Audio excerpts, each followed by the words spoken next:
Understand this. देखो बेटे, let us discuss about beats, है ना। साउंड के केस में हम लोग फॉर्मेशन ऑफ बीट्स की बात करते हैं। बीट्स का फॉर्मेशन कब होता है? जब दो wave with slightly different frequency का इंटरफेरेंस होता है ना, सुपरपोजिशन होता है।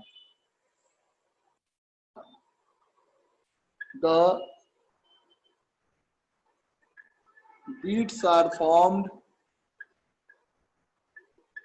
when two waves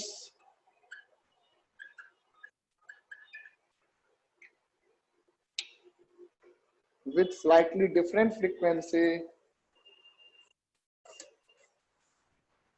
two waves with small difference in frequency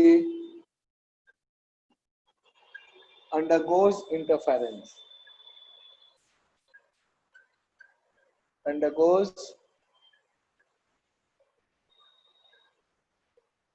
beats are found when two waves with a small difference in frequencies undergoes interference. तो beats का formation कब होगा? जब दो wave with small difference in frequency interference करेंगे, तो जो formation होगा वहां पे किसका होगा? बीट्स का फॉर्मेशन होगा। तो समझो इस बात को, ध्यान देना, बहुत ही इंपॉर्टेंट है।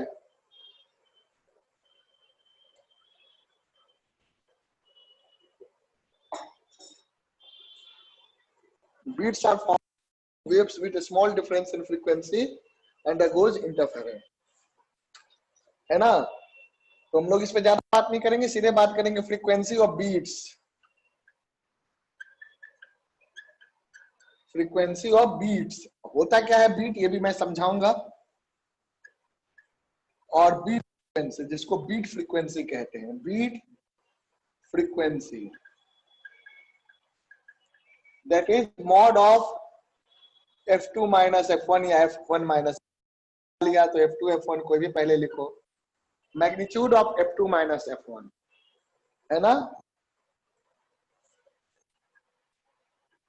टाइम पीरियड, यहाँ पे दो वेव फ्रीक्वेंसी क्या है? f1 और f2 है जो इंटरफेरेंस कर रहे हैं। Period of repetition of beats, time period of repetition of beats tb, that is equal to 1 by frequency, है ना। इसको आप fb कह सकते हैं, fb कह लो, beat frequency 1 by fb, so that will be equal to 1 divided by mod of f2 minus f1।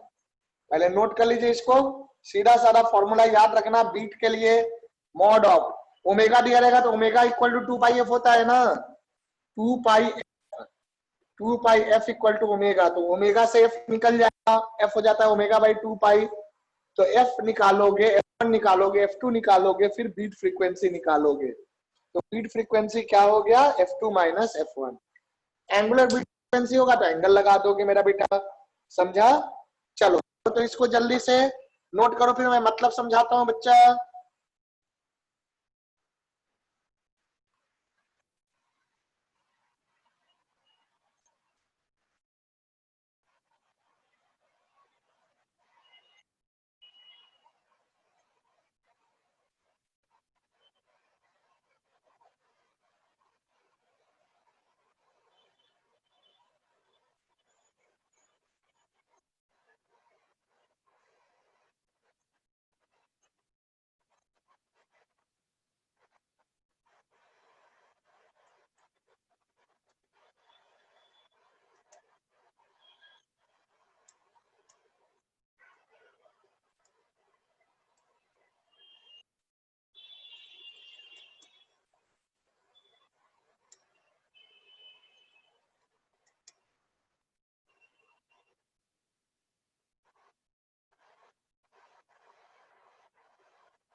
फिर तो फ्रीक्वेंसी बहुत स्मॉल होती होगी इसकी।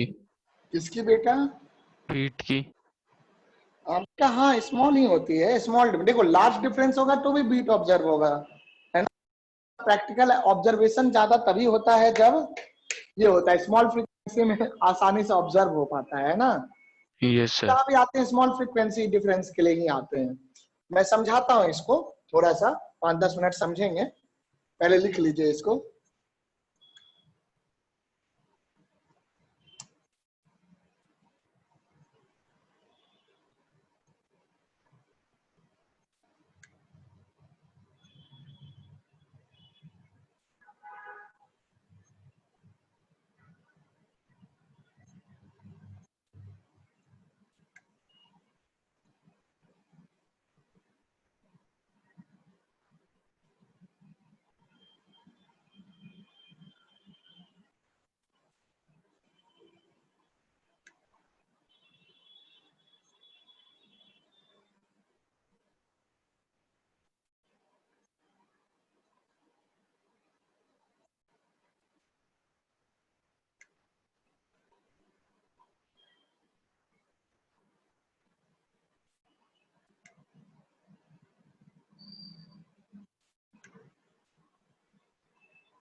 नोट।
देखो बेटा, मतलब क्या है, जैसे दो है ना, दो वेव है। जैसे एक वेव आप लीजिए, थोड़ा डिफरेंट फ्रीक्वेंसी है, मीडियम में होगा, है ना। मीडियम तो सेम रहेगा तभी तो इंटरफेरेंस करेगा। अलग अलग मीडियम या अलग अलग जगह इंटरफेरेंस तो होगा नहीं। तो आप मान लो कि यू दिया हुआ है, जैसे कि ये रहा, तो वेवलेंथ भी डिफरेंट हो जाएगा, है ना। इस तरीके से दूसरा वेव ये ले लो, थोड़ा सा मैं दिखाता हूं आपको इस तरीके से।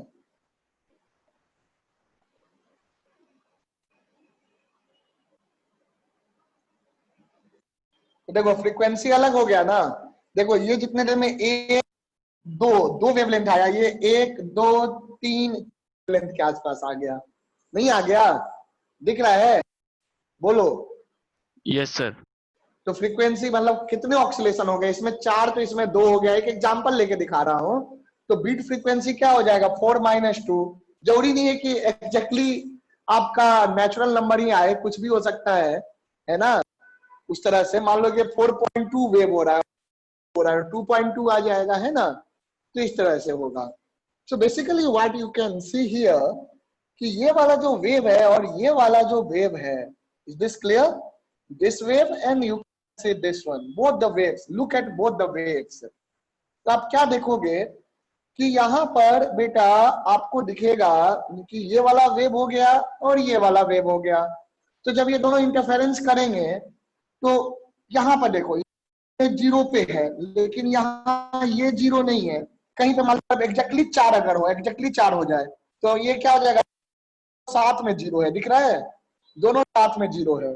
तो यहाँ पे जब इंटरफेरेंस होगा तो क्या आएगा, 0 आएगा, है ना। यहाँ पे ये पीक है लेकिन ये पीक नहीं है। लेकिन कोई ऐसा भी पॉइंट हो सकता है कि जहां पे दोनों एक साथ पीक पे आए, हो सकता है ना, बोलो, हो सकता है। Yes sir. तो दोनों एक साथ किसी पॉइंट पे पीक पे आएगा। और हो सकता है कि एक का पॉजिटिव पीक हो, जैसे यहाँ देखो, यहाँ पर आपको लग रहा है कि जैसे इसका पॉजिटिव का पीक आने वाला है, लेकिन इसका निगेटिव में पीक जा रहा है और इसका पॉजिटिव में जा रहा है, यहाँ दिख रहा है। Yes sir. तो साथ में दोनों का फेज डिफरेंस कांस्टेंट। लेकिन अगर इस तरह का वेव हो, इक्वल फ्रीक्वेंसी वाले वेव हो, तो इक्वल फ्रीक्वेंसी वाले वेव में फेज डिफरेंस कांस्टेंट मेंटेन होता है। यहाँ पे कांस्टेंट फेज डिफरेंस नहीं मेंटेन होगा। तो जो एम्पलीट्यूड का फॉर्मूला आपका a1 square plus a2 square plus 2a1 a2 cos delta, ये जो फॉर्मूला आपको आया था, इस फॉर्मूले को अगर देखोगे तो बेसिकली हर एक पॉइंट पे अलग फेज डिफरेंस है। डेल्टा की वैल्यू हर पॉइंट पे दोनों वेव में अलग अलग है। यहां देखोगे तो 0 है, देखो यहां 0 है, 0 है, लेकिन किसी और पॉइंट पे अलग हो सकता है। जैसे यहाँ देखो, यहाँ पर सब जगह अलग अलग डेल्टा होने की संभावना हो सकती है ना। इस तरीके से यहाँ देखोगे तो कुछ और है, देखो यहाँ ये नीचे जा रहा है और यहाँ ये ऊपर जा रहा है। यहाँ पे पाई का फेज डिफरेंस है, यहाँ पे 0 का फेज डिफरेंस है ना, इस तरह से। तो अलग अलग पॉइंट पे अलग अलग फेज डिफरेंस है, दिख रहा है ना। यहाँ पर ये वेव यहाँ से नीचे जा रहा है और यहाँ से ये ऊपर उठ रहा है, पाई का फेज डिफरेंस है। यहाँ पे 0 का फेज डिफरेंस, और फेज डिफरेंस बदल रहा है समय के साथ। तो जो कि फेज डिफरेंस बदलता जा रहा है, तो इन दोनों वेव पेरेंट्स देखेंगे तो इन दोनों वेव का इंटरफेरेंस हमें कुछ ऐसा, ध्यान से देखना, ऐसा दिखेगा, इस तरह से दिखेगा, समझा। ये चीज ये है कि इसके बीच में सैंडविच हो गया है, इस तरह का आएगा, ये बीच वाला वेव आएगा। तो यानी कि आप देखो, कभी कभी फ्रीक्वेंसी एम्पलीट्यूड 0 हो जाता है, कभी एम्पलीट्यूड मैक्सिमम हो जाता है। एक मैक्सिमम एम्पलीट्यूड जिस फ्रीक्वेंसी से अपने आप को रिपीट करेगा, will be your beat frequency and that is coming to be f2 minus f1, है ना। अब वो मैथमेटिकली हम डिराइव भी कर सकते हैं, लेकिन वो सब आपको टाइम वेस्ट होगा, जरूरत नहीं है। Direct f2 minus f1 beat use करना, और बीट का टाइम पीरियड जो हो जाएगा वो 1/fb, that is 1/f2 minus f1 use करना, काम खत्म। ठीक है, समझ रहे हो मेरी बात को? Yes sir. हाँ, तो आप डायरेक्ट ये फॉर्मूला यूज करिए, आपको न्यूमेरिकल में काम आएगा। जेई मेंस आपका ज्यादा दिन नहीं है, so we will not go in such detail, otherwise आगे हम बहुत सारे टॉपिक्स नहीं कर पाएंगे। आज ये पूरा क्लास इसी में चला जाएगा, बीट समझने लगे तो, है ना। डेरिवेशन करेंगे, ग्राफ बनाएंगे तो बहुत टाइम लग जाएगा। तो हम लोग उस चीज को छोड़ देते हैं। आप उसको चाहें तो बुक से एक बार करके पढ़ने की कोशिश कर सकते हैं, but I say that is irrelevant for you. आप डायरेक्टली इस फॉर्मूले को अप्लाई करो, सारे क्वेश्चंस बनेंगे। ठीक है, चलो। कोई पूछेगा कि कितने देर में कोई मैक्सिमम फ्रीक्वेंसी, तो ऑब्वियसली बीट फ्रीक्वेंसी जो है वही सब कह रहा है, that is the frequency beat. तो चलो, तो बीट्स का मतलब क्या है कि एक पार्टिकुलर साउंड, जिससे कभी कभी आप देखेंगे कि 2-3 साउंड एक साथ जब सुनाई देता है तो कभी बहुत तेज सुनाई देगा, कभी बहुत स्लो सुनाई देगा। बहुत तेज वाला साउंड सुनाई देने का जो फ्रीक्वेंसी है, किस फ्रीक्वेंसी के साथ, किस टाइम पीरियड के साथ सुनाई देता है, तो that will be beat frequency and beat time period. तो that practical observation you can also do. तो चलिए, बीट टाइम पीरियड हमने पढ़ लिया है। अब हम लोग आते हैं डॉपलर्स इफेक्ट पे, और डॉपलर्स इफेक्ट में हम इसका डायरेक्ट एप्लीकेशन देखेंगे बीट्स का, है ना, कैसे क्वेश्चंस पूछता है बीट्स से रिलेटेड डॉपलर्स इफेक्ट में। ठीक है, तो देखो बेटा, डॉपलर्स इफेक्ट पढ़ लेते हैं। नेक्स्ट क्लास तक प्रैक्टिस कर लेंगे, फिर ये भी टॉपिक खत्म। Next week we will start the modern. Okay, अच्छा मेंस का कुछ अपडेट आया है जेई मेंस का? हेलो मयंक, सर अभी मयंक तक तो बेटा, नहीं आया। हाँ कुछ ऐसा सुनने में आ रहा था कि आगे बढ़ सकता है डेट भाई, है ना? आगे बढ़ेगा तो थोड़ा आपके लिए एक फायदे की बात हो सकती है, विल सी दैट, है ना? और सिलेबस करेंगे, लेकिन क्या फायदा है, टाइम वेस्ट हो रहा है। हो जाए एग्जाम तो ज्यादा अच्छा है। चलो अब तो इतना पढ़ ही चुके हो, टाइम वेस्ट मत करो। देखो मेरा मेन कहना क्या है, टाइम बिल्कुल वेस्ट मत करो, जितना पढ़ सकते हो पढ़ो, वेस्ट मत करो टाइम को, समझा सचिन? Yes sir. हाँ बेटा, एकदम टाइम वेस्ट मत करिए, खूब पढ़ाई करिए, है ना? एग्जाम तो होना ही ना है, कैंसिल भी होगा तो सबके लिए कैंसिल होगा, आपको टेंशन नहीं लेना है, मजे करो, बस पढ़ाई करते रहो, है ना? ओके, करते रहो। अगर नेक्स्ट ईयर एग्जाम होता है तो ठीक है, नेक्स्ट ईयर का क्या है, थोड़ा फी लगेगा और क्या, पढ़ो। मेरा तो सोचो, मेरा भी तो बर्डन है, मुझे भी तो एक्स्ट्रा पढ़ाना पड़ रहा है ना? हाँ, इतने सारे बैचे जब बच्चे हो जाएंगे, लॉकडाउन के कारण में एक भी बच्चा नया एडमिशन लेता है तो मुझे फिर से पढ़ाना पड़ता है, हालत खराब हो जाती है मेरी भी, है ना? लेकिन करना पड़ेगा, क्या करें। ओके, चलो कोई नहीं, आप लोग, मैं वही चाहता हूं कि जल्दी से जल्दी आपका एग्जाम हो और जल्दी से जल्दी आप लोग निकालें, और इसके लिए तभी पॉसिबल है जब आप खूब पढ़ाई करें, खूब पढ़ाई करो, पढ़ाई पे पूरा ध्यान दो, है ना? जब अच्छा रिजल्ट आएगा, उन्हीं क्वेश्चंस को सेलेक्ट करना है जो बन सकता है ना? उनको पहले बनाओ, बाद में क्वेश्चन 5 क्वेश्चन बना के अपने मार्क्स को इंप्रूव कर सकते हो, करो। जब तक श्योर नहीं हो मार्क मत करो आंसर को, है ना? ओके, आई नो दैट इतना पढ़ चुके हो तुम लोग कि 100 नंबर प्लस तो कोई भी ले आएगा, है ना? तो उतने में भी आ जाएगा अगर आप मेहनत करेंगे। बहुत से बच्चे अभी घर में बैठे हैं, पढ़ाई शुरू नहीं किए हैं, है ना? बहुत से बोर होकर के यार बोर हो गए पढ़ते पढ़ते, तो ये सब बहाना से काम नहीं चलने वाला है ना। जो मेहनत करेगा वो आगे निकल जाएगा। तो इस लॉकडाउन को एज एन अपॉर्चुनिटी लीजिए अपने लिए, कि आपके लिए एक अपॉर्चुनिटी है कि आपको मौका मिल गया इतना चैप्टर पढ़ने का। सोचो अप्रैल में एग्जाम हो जाता है, ये सब कहाँ पढ़ते, ना थर्मोडायनामिक्स पढ़ते, ना वेट पढ़ते, ना आपने सर्कल पढ़ा होता, ना कुछ पढ़ा होता। इतने केमिस्ट्री के चैप्टर जो आपके हो रहे हैं वो सब भी नहीं हुए होते, समझ रहे हो, है ना? Yes sir. खत्म हो जाएगा, इलेक्ट्रो पे पहुंच जाएंगे। सोचो इलेक्ट्रो हो गया, सॉल्यूशन हो गया, सॉलिड स्टेट आपने नहीं पढ़ा था वो भी हो गया, मोल कॉन्सेप्ट, स्टोइकियोमेट्री, है ना, ऑक्सीडेशन स्टेट से रिलेटेड कॉन्सेप्ट हो गया, फिर आपने मोलरिटी मोलरिटी के रिलेटेड प्रॉब्लम्स हो गए, ये आपने बहुत कुछ पढ़ लिया। एटॉमिक स्ट्रक्चर जल्दी खत्म हो जाएगा, ज्यादा नहीं है ना? केमिकल बॉन्डिंग अच्छा चैप्टर, इससे क्वेश्चन आता है, वो भी हो जाएगा, और इधर से भी आपका चलता रहेगा, है ना? तो बहुत सारे चैप्टर्स हो सकते हैं आपके कंप्लीट हो जाए। ओके, और कोऑर्डिनेशन जो मैंने आपको कहा है तो वो मैं जरूर कराऊंगा, है ना? एक वीक आपके लिए टाइम निकलेगा, उसमें मैं टाइम दूंगा, आप पेशेंस रखिए, I will get that time, है ना? 2 वीक और 11th का क्लास चलने के बाद फिर ना उनका टेस्ट लेंगे, तो जैसे मैं टेस्ट लूंगा उस वीक में मुझे फ्री टाइम मिलेगा, so I will take the coordination in that particular week. Exam से पहले तो करा देंगे, इतना जान लीजिए, है ना? तो आपको फायदा हो जाएगा, लास्ट मोमेंट पे होगा, आपको याद भी रहेगा।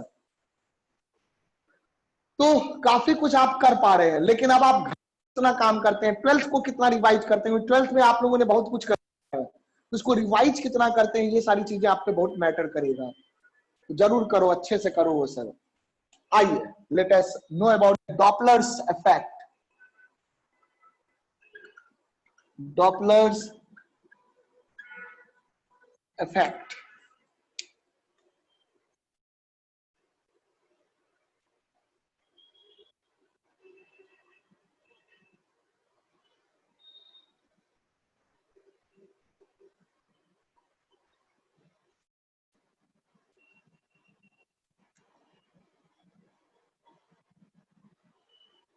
Okay come here, let's talk about Doppler's effect now.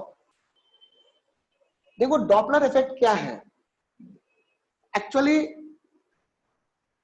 दो फ्रीक्वेंसी होती है। एक तो होता है फ्रीक्वेंसी जो कि प्रोड्यूस करता है, सोर्स फ्रीक्वेंसी उसको कहते हैं, source frequency,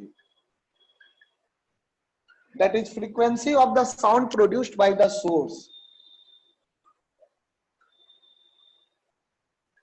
frequency of sound as produced by the source,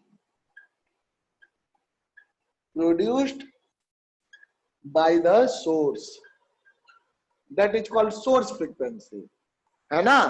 और एक होता है apparent frequency, जिसको ऑब्जर्वर सुनता है ना। जरूरी नहीं है कि दोनों बराबर हो भी सकता है बराबर। Another is called apparent frequency, apparent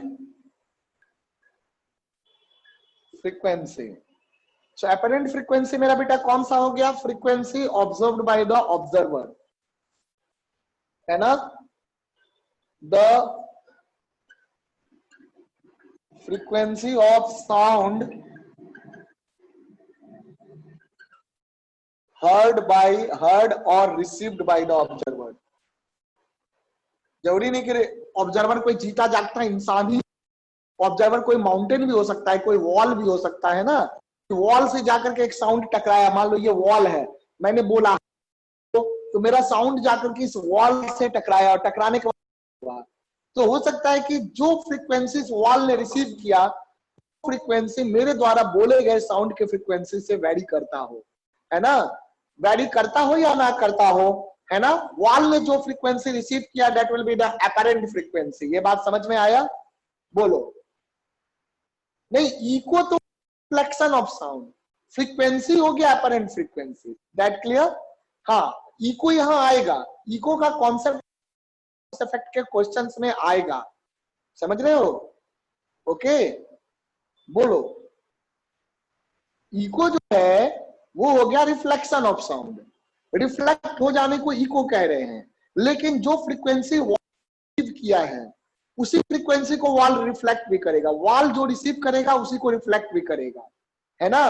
अगर वॉल या mountain, so that will be echo, है ना। तो जो फ्रीक्वेंसी है उसको इको नहीं कहते, उस प्रॉपर्टी को, reflection of sound bye a rigid wall या बॉडी को हम इको कहते हैं। Repeated reflection of, reverberation of the sound, है ना। जैसे आप कहीं जाइए, पहाड़ी इलाके में जाइए, चिल्लाइए, है ना। सचिन जो है गुम गया, वो मैन को चिल्ला रहा, मयंक मयंक मयंक, इस तरह से आवाज सुनाई देता है। तो बेसिकली व्हाट इज दैट, है ना, that is the echo of the sound, है ना।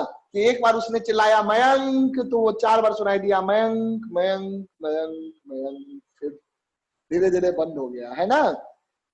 तो वो क्या होता है, that is the echo of the sound. Even you can hear the echo in a room in which not so much materials are kept and a room which is closed for a long time।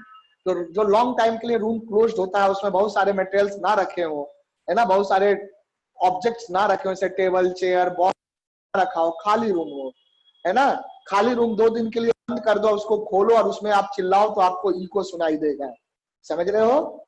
दरवाजा वगैरह बंद हो, खिड़की वगैरह बंद हो, और उसको आप खोलेंगे, सुनाए कभी। मैं बोलो बेटा, have you heard the echo. Yes sir. है ना। जब भी कोई रूम खाली हो, बड़ा सा रूम है, खाली रूम है, उसको आप दरवाजा खिड़की सब बंद है, आप खोलो और उस रूम में बोलो हेलो हेलो हेलो, तो 2-3 बार आपको सुनाई देगा, है ना। आपकी की साउंड गूंजेगी। क्यों, क्योंकि एयर बिल्कुल स्टिल है, ज्यादा उसमें वाइब्रेशन या डिस्टरबेंस नहीं है, और कोई ऐसा ऑब्जेक्ट नहीं है जो कि साउंड के प्रोपेगेशन को रोकता हो, उसको बीच में उसको काटता हो, ऐसा कोई नहीं है। तो साउंड डायरेक्टली आपको जो है, क्योंकि काफी समय तक रूम बंद रहा है, तो एयर भी स्टिल है, तो जाकर के साउंड डायरेक्टली आपको टकराता है वॉल और आपको वापस सुनाई देता है ना। And the speed of the sound is not, तो अगर आपको 5-10 फीट का भी दूरी है, 10 फीट 15 फीट की भी दूरी है वॉल्स में, सो ऑब्वियस सी बात है कि take a little bit time, a fraction of second, and that sufficient to distinguish for our ear, है ना। तो हमारी कान जो है उसको डिस्टिंग्विश कर पाते हैं, है ना बेटा। तो वो चीज इको होता है। तो echo is also there, so you can know about that.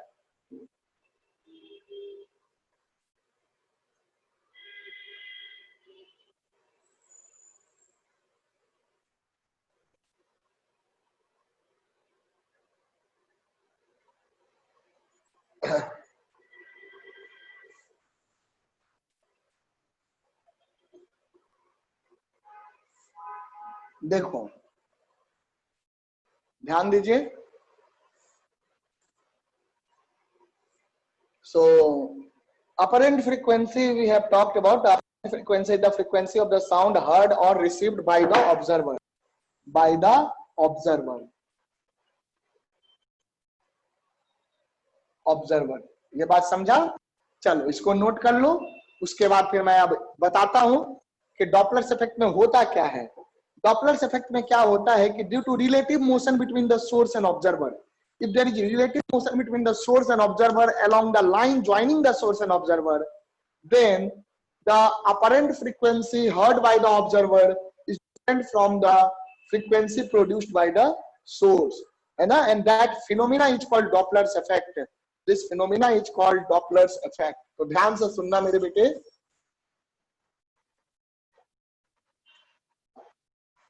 है ना? उसके बाद हम लोग इसका फॉर्मूला देखते हैं और क्वेश्चन करते हैं। तो देखो, when there is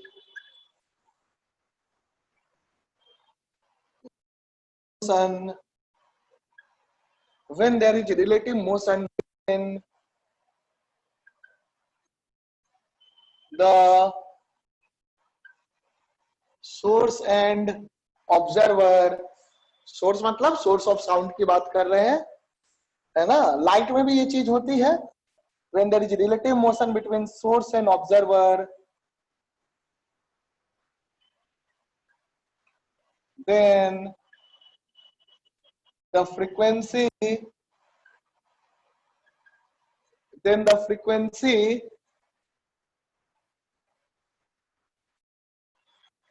of sound heard by the then the frequency of sound heard by the किसके through? observer may be different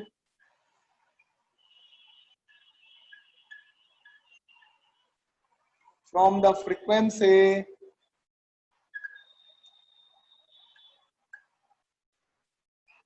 of sound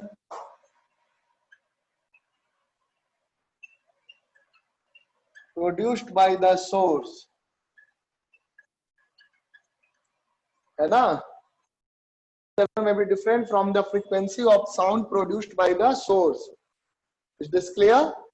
So when there is relative motion between the and observer, then the frequency of the sound heard by the observer may be different from the frequency of sound produced by the source. ठीक है बेटा? Different from the frequency of the sound produced by the source. In that case, what will happen?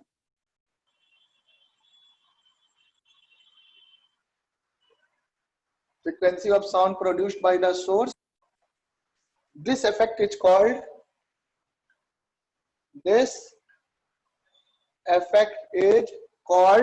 Doppler's effect. Doppler's effect. इसी effect को हम Doppler's effect कहते हैं. Come on, करो इसको, जल्दी से लिख लो. This effect is called Doppler's effect. है ना? अब मैं इसको दिखाऊंगा फॉर्मूले के थ्रू कि कैसे होता है बेटा. करो इसको.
हाँ हो गया बेटा, नोटेड।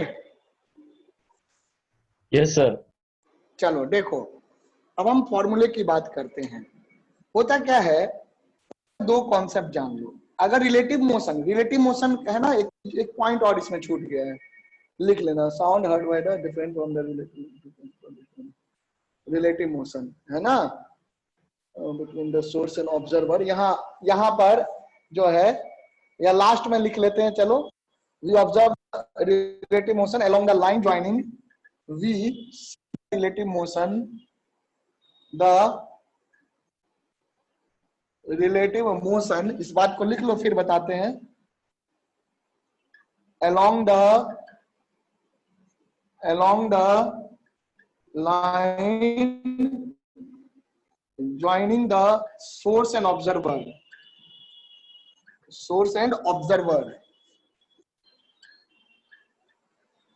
है ना, we see the relative line joining the source and observer.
हो गया, बोलिए।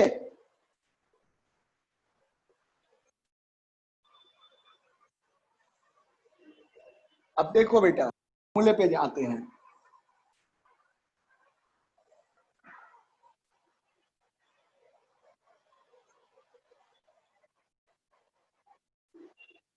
आइए फॉर्मूले पे आते हैं, फिर वन बाय वन केसेज करके हम देखेंगे।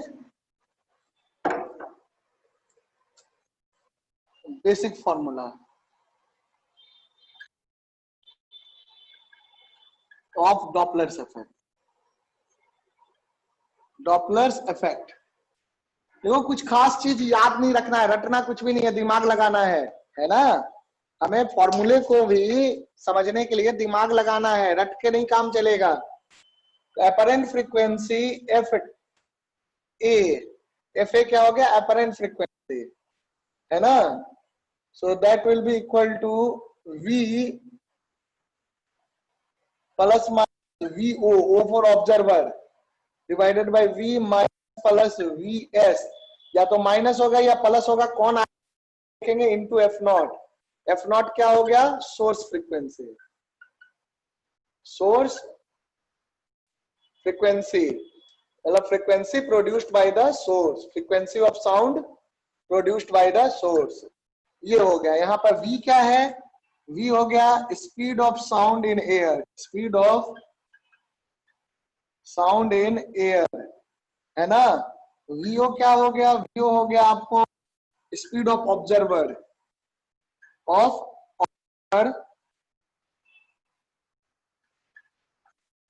है ना, along, या वेलोसिटी कंपोनेंट ऑफ ऑब्जर्वर, ऐसे लिख लो, velocity component of observer of along line joining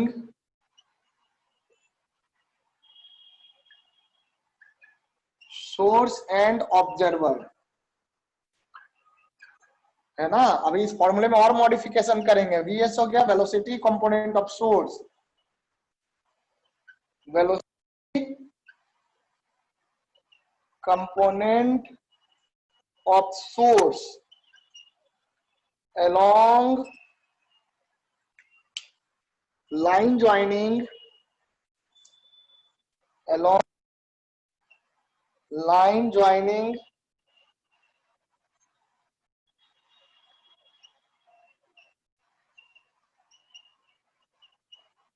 source and observer.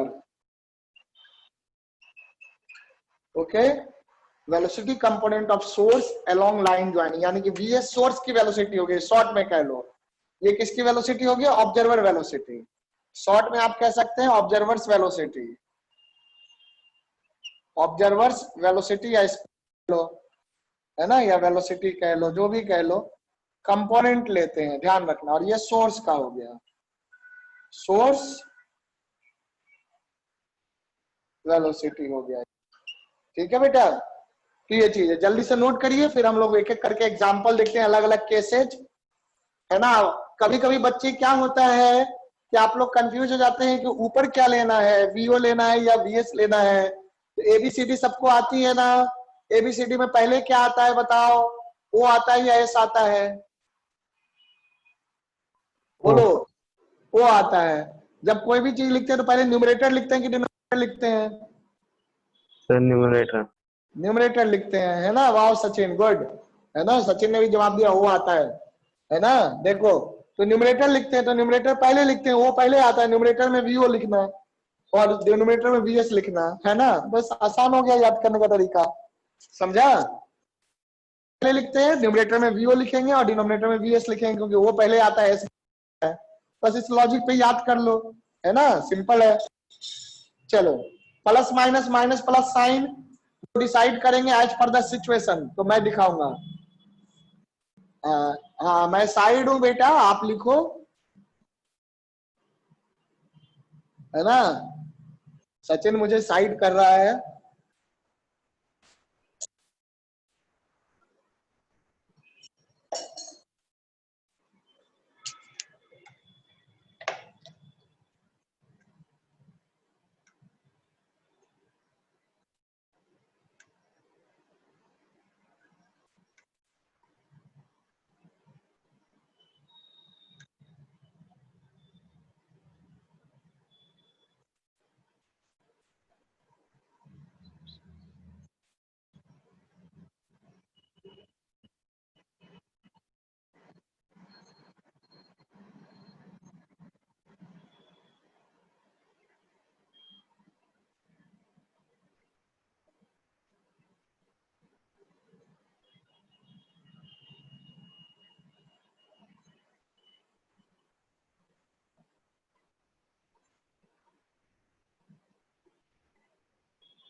हो गया।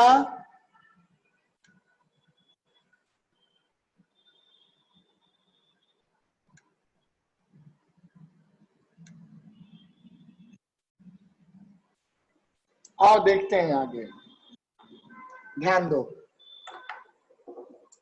लिख लिया बेटा, ओके।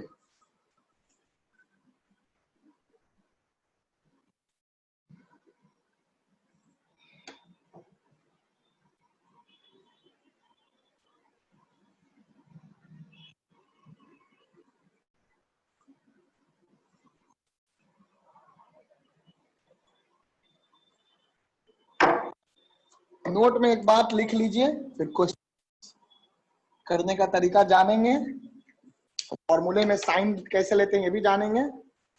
पहला point, when relative separation between source observer, S किसके लिए, सोर्स के लिए, एंड ऑब्जर्वर, वो हो गया ऑब्जर्वर के लिए, डिक्रीजेस, उस केस में क्या हो जाएगा, apparent frequency is greater than source frequency, यानी कि अपरेंट फ्रीक्वेंसी ज्यादा हो जाएगा। दूसरे केस में when relative separation between source and observer, when relative separation between source and observer क्या होगा, increases, then when relative separation between source and observer increases, then apparent frequency is less than source frequency। तीसरा, मान लो relative separation change नहीं हो रहा है, दोनों move कर रहे हैं, ऐसे मूव कर रहे हैं, लाइक दिस, है ना, ऐसे मूव कर रहे हैं, सेपरेशन नहीं, जितना इसका स्पीड उतना इसका स्पीड, तो क्या होगा, सेपरेशन नहीं चेंज होगा। Along the line joining the, ये हम हर चीज कहां देख रहे हैं, along the line joining the source and observer, and all we are observing along the line joining the source and observer, इस बात को ध्यान रखना। तो वही सेपरेशन का मतलब तो लाइन ज्वाइनिंग में होता है। तो कंप्लीट है सेंटेंस,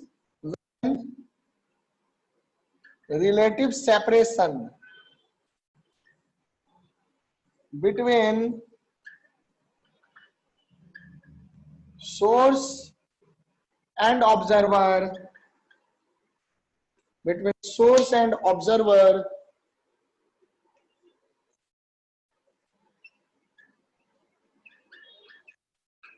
ऑब्जर्वर को हो से लिख दो, remains constant, that is do not change it, then क्या हो जाएगा, apparent frequency will be equal to source frequency। उस केस में apparent frequency और source frequency बराबर हो जाते हैं, है ना। अब हम लोग इफेक्ट देखेंगे एक एक केस करके, नोट में ये 3 पॉइंट लिख लो, समझो इस बात को, जब दोनों पास आने लगेंगे तो अपरेंट फ्रीक्वेंसी बढ़ जाएगा, दूर जाने वाले केस में घट जाएगा, है ना। तो इस तरह से हम लोग चीजों को ऑब्जर्व करते हैं मेरा बेटा। Come on, right it down.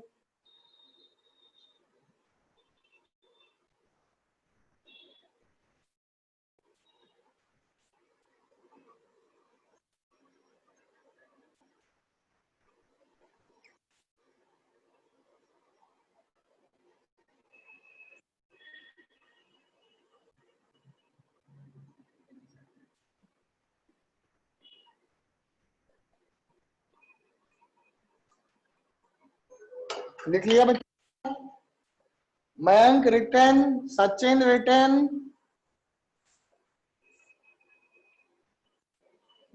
हो गया सचिन।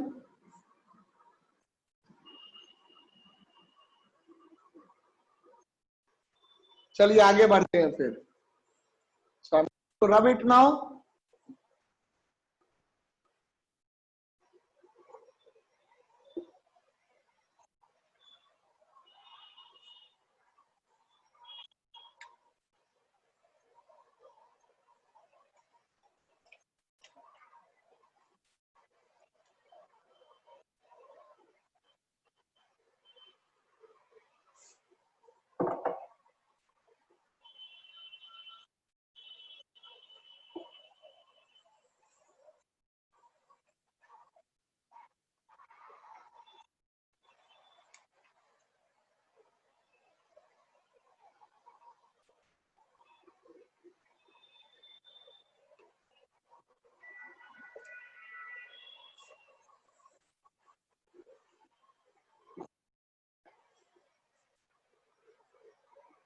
आइए देखिए, तो हम लोग अलग अलग केसेज करके जानेंगे, बस उसी पे न्यूमेरिकल भी आपका आएगा। तो यहाँ पे हम केसेज में केस 1 देख रहे हैं. Let us look at case 1. So case 1 में बेटा हम लोग ले रहे हैं both source and observer are moving towards each other.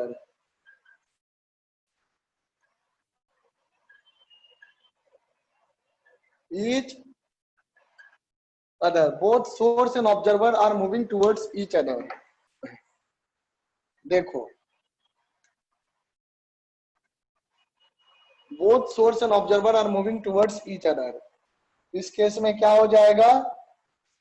ध्यान दीजिएगा, जब सोर्स और ऑब्जर्वर दोनों एक दूसरे की तरफ मूव करेंगे तो उस केस में क्या होगा? When both source and observer are moving towards each other, ऐसे बना लो लाइन, है ना? ध्यान देना. ये रहा, मान लेते हैं बेटा सोर्स हुआ, और ये रहा मेरा बेटा ऑब्जर्वर हुआ. ध्यान से देखना, है ना? बड़ा इंपॉर्टेंट है, इजी है, ये बहुत इजी है ना? न्यूमेरिकल में बस फॉर्मूला सही से फिट करने आ गया तो काम बन जाएगा. तो ये हो गया सोर्स. सोर्स हो गया मान लो इधर टुवर्ड्स ऑब्जर्वर, और ऑब्जर्वर किधर जा रहा है? Towards source. ईच अदर, है ना? टुवर्ड्स ईच अदर का मतलब समझ रहे? एक दूसरे की ओर. दोनों की वेलोसिटी एक दूसरे की तरफ आ रही है. तो उस केस में क्या होगा? अगर एंगल पे होगा तो कंपोनेंट लेंगे, एंगल वाला भी साथ में सीखते जाएंगे, है ना? ऐसे एंगल पे आपको पूछेगा नहीं, बट फिर भी सीखने में कोई बुराई नहीं है. तो ये हो गया मेरा बेटा वीएस, और ये हो गया वेलोसिटी ऑफ ऑब्जर्वर. अब जरा सोचो, मुझे जवाब देना है, समझो इसको. ऑब्जर्वर को भूल जाओ अभी. सोर्स क्या चाह रहा है? सोर्स ऑब्जर्वर की ओर आना चाह रहा है या इससे दूर जा रहा है? बताओ, बोलो, रिप्लाई करो. सोर्स ऑब्जर्वर की आना चाह रहा है या ऑब्जर्वर से दूर जाना चाह रहा है? बोलो, बोलो बेटे. सर वो पास आ रहा है ना, वो तो. वही मैं आपसे जानना चाहता हूं, ऑब्जर्वर से पास आना चाह रहा है, और ऑब्जर्वर सोर्स की ओर जाना चाह रहा है या ऑब्जर्वर से दूर जाना चाह रहा है ना? ऑब्जर्वर पास. सोर्स के पास आना चाह रहा है, दोनों एक दूसरे के पास आना चाह रहा है. तो दोनों के कारण रिलेटिव सेपरेशन क्या होगा? घटना चाहेगा, घटना चाहेगा. Yes sir. तो दोनों के वेलोसिटी के कारण रिलेटिव सेपरेशन का टेंडेंसी घटने का है ना? यानी कि दोनों के कारण अपरेंट फ्रीक्वेंसी बढ़ना चाहेगा, दोनों के कारण अपरेंट फ्रीक्वेंसी बढ़ना चाहेगा. यानी कि यहाँ पर सोर्स की वेलोसिटी और ऑब्जर्वर की वेलोसिटी दोनों ही अपरेंट फ्रीक्वेंसी को बढ़ाना चाह रही है. अब इसी चीज को आपको सोचना है कि साइन क्या है. तो यहाँ पर अपरेंट फ्रीक्वेंसी जो हो जाएगा F A, that will be V और वीओ, ऊपर में वीओ, साइन बाद में लगाएंगे, वी वी एस, और इनटू एफ नॉट जो भी फ्रीक्वेंसी प्रोड्यूस किया होगा सोर्स ने, वो फ्रीक्वेंसी होगा. अब जरा सोचो, एक एक करके सोचते हैं. ऑब्जर्वर की वेलोसिटी बताइए क्या करना चाह रही है ना? को बढ़ाना चाह रही है, घटाना चाह रही है?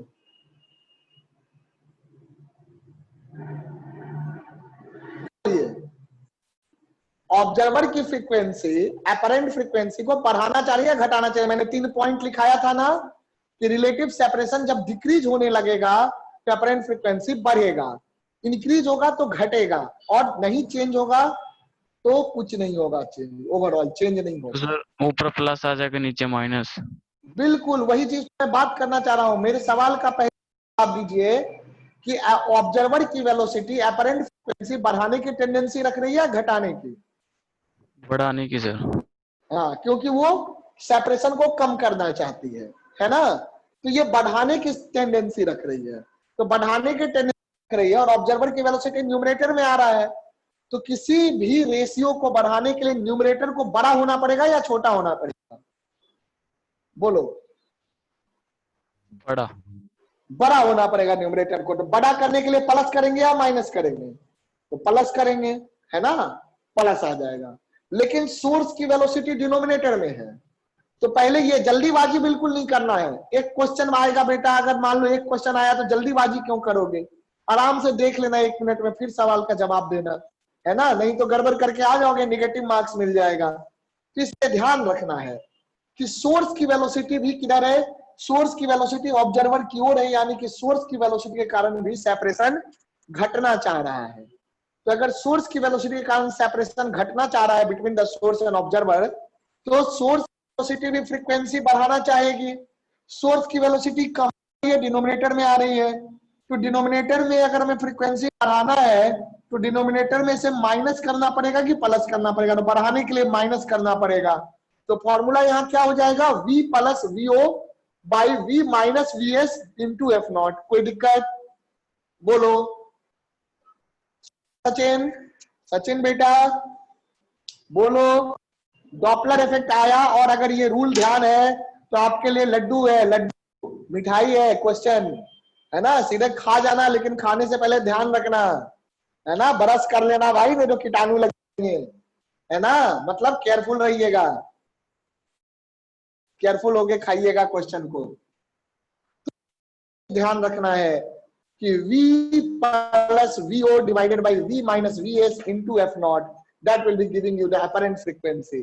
रीजन मैंने समझा दिया, जल्दी से नोट करो, अगला केसेस लेते हैं, 2-3 केसेस तो समझ लो, है ना, फिर नेक्स्ट क्लास में इसको देख करके क्वेश्चन। अच्छा, इसी केस में अगर इसी वाले केस में अगर इस तरह का सिचुएशन रहा, सोर्स इधर है, ऑब्जर्वर इधर है, ऑब्जर्वर ये रहा, सोर्स कुछ ऐसे जा रहा है, वेलोसिटी है इस इंस्टेंट पे, और ऑब्जर्वर की वेलोसिटी इधर या इधर कुछ भी ले लो, ऐसे है, ऐसे भी ले सकते हो, बात बराबर है।